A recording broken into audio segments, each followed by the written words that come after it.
సంగారెడ్డి జిల్లా పోతిరెడ్డిపల్లిలో అగ్ని ప్రమాదం జరిగింది. ఒక ప్రైవేట్ స్కూల్లో మంటలు చెలరేగాయి.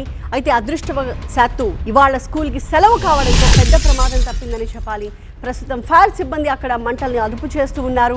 షార్ట్ సర్క్యూట్ కారణంగానే మంటలు చెలరేగినట్టుగా ప్రాథమికంగా అనుమానాలు వ్యక్తమవుతూ ఉన్నాయి.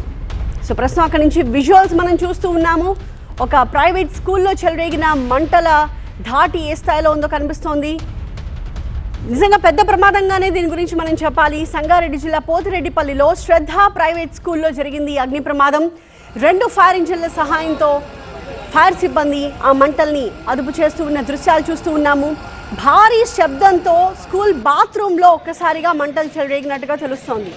సో బాత్రూంలో భారీ శబ్దం ఎందువల్ల వచ్చింది, అక్కడ షార్ట్ సర్క్యూట్ అయిందా, ఏం జరిగింది అన్నది కంప్లీట్ డీటెయిల్స్ ఇంకా బయటికి రాలేదు. మనకి లేటెస్ట్ విజువల్స్లో కూడా ఈ ఫైర్ యాక్సిడెంట్ జరిగిన తర్వాత అక్కడ ఉన్నవాళ్ళు ఎలా అలర్ట్ అయ్యారు, వాళ్ళు ఎలా ముందు సిచ్యువేషన్ నుంచి బయటపడడానికి ప్రయత్నం చేస్తూ ఉన్నారో, అలాగే వెంటనే అధికారులకు కూడా ఇన్ఫర్మేషన్ అందించారు. సో ఫైర్ సేఫ్టీ డిపార్ట్మెంట్ వెంటనే స్పందించి అక్కడికి చేరుకుని 2 ఫైర్ ఇంజన్ల సహాయంతో మంటల్ని అదుపు చేస్తున్న దృశ్యాలు కూడా మనం చూస్తూ ఉన్నాము. పాఠశాల మొదటి అంతస్తులోని ఫర్నిచర్ మొత్తం కూడా అగ్నికి ఆహుతైపోయినట్టుగా మనకి ఇప్పుడు తెలుస్తూ ఉంది. మున్సిపల్ ఎన్నికల నేపథ్యంలో ఇవాళ స్కూల్కి హాలిడే ఉండడంతో పెను ప్రమాదం తప్పింది. లేకపోతే కొన్ని వందల మంది విద్యార్థులు ఇవాళ ఆ స్కూల్ లోపల ఉండేవారు. అదృష్టవశాత్తు వాళ్ళంతా కూడా ఇవాళ సేఫ్గా ఉన్నారు. ఎందుకంటే ఇవాళ స్కూల్కి సెలవు మున్సిపల్ ఎన్నికల నేపథ్యంలో. మున్సిపల్ ఎన్నికల పుణ్యమాని ఇంతమంది విద్యార్థులు ఇవాళ సేవ్ అయ్యారని చెప్పాలి. ప్రమాదం టైంలో పాఠశాలలో 2 సిబ్బంది మాత్రం ఉన్నారు.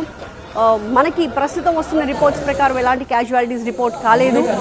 ఫైర్ డిపార్ట్మెంట్ కూడా వేగంగా స్పందించింది. కానీ మంటలు చెలరేగిన వెంటనే స్థానికులంతా కూడా ఒక్కసారిగా భయభ్రాంతులకు గురయ్యారు.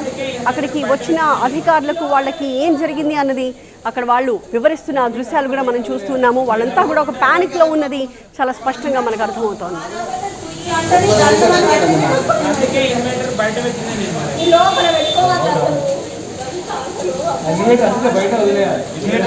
ఇప్పటికీ అదే ప్రాబ్లం ఉండదు.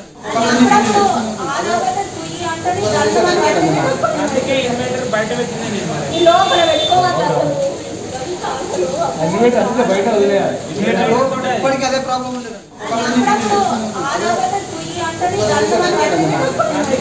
బయట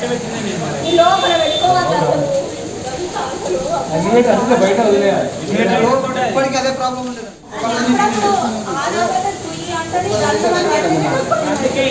బయట